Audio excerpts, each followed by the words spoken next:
کہ ان کے پاؤں سوجے ہوئے ہیں، وہ خاص کنڈیشن مانتے ہیں اور گرمی اور ہیٹ کی وجہ سے۔ دوستو، حق اور سچ کا ساتھ دینے والے عمران خان کے وفادار دوست چودھری پرویز الہی نے اپنے ساتھ ہونے والے ظلم کا بتا کر حامد میر سمیت پوری پاکستانی قوم کو رلا دیا ہے۔ دوستو، پرویز الہی نے اپنے ساتھ ہونے والے تشدد کا کھل کر بتا دیا ہے اور اس طاقتور آفیسر کا نام بھی لے لیا ہے جس نے جیل میں آ کر ان پر تشدد کیا۔ اس شخص کے کہنے پر عمران ریاض خان کی طرح میری زبان کاٹنے کی کوشش بھی کی گئی ہے۔ وہ طاقتور آفیسر جلاد ہے، اس کا انسانیت کے ساتھ کوئی تعلق بھی نہیں ہے۔ اس کو فرعون مجھے اگر کہے نواز شریف کہ اس کور کمانڈر کو وہاں لگا دو، اس کور کمانڈر کو وہاں لگا دو، تو میں نے اس کو سمجھایا جی یہ کوئی پٹوار خانہ نہیں ہے کہ ایک پٹواری ادھر لگا دو ادھر لگا دو۔ میں آرمی چیف ہوں، مجھے پتا ہے کہ فلاں کور ٹھیک ہے یا نہیں ہے۔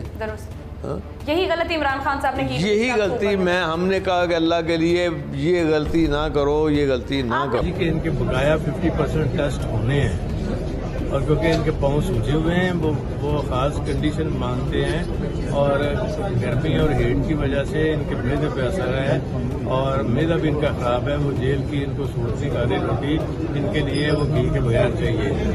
ان کی طرح معصوم اور مظلوم عوام پر ظلم کر کے سکون ملتا ہے، لیکن ان کو شاید یہ نہیں پتا کہ ایمان والے صبر کرتے ہیں اور اللہ مظلوم کا ساتھ ضرور دیتا ہے۔ دوستو، عمران خان کے وفادار ساتھی چودھری پرویز الہی نے مزید کہا کہ میں جب تک زندہ رہوں گا حق اور سچ یعنی عمران خان کا ساتھ دیتا رہوں گا اور آج پیشگوئی کرتا ہوں کہ طاقتور ادارے حقیقی آزادی سے جنگ ہار چکے ہیں، جس کی سب سے واضح مثال میری رہائی کی صورت میں ہے اور میرے بعد 1 سے 2 دن کے اندر عمران خان بھی جیل سے رہا ہوں گے۔ دوستو، اس حوالے سے اپنی رائے کا اظہار کمنٹ سیکشن میں دیں۔ ویڈیو اچھی لگے تو لائک کریں اور اس چینل کو سبسکرائب کریں۔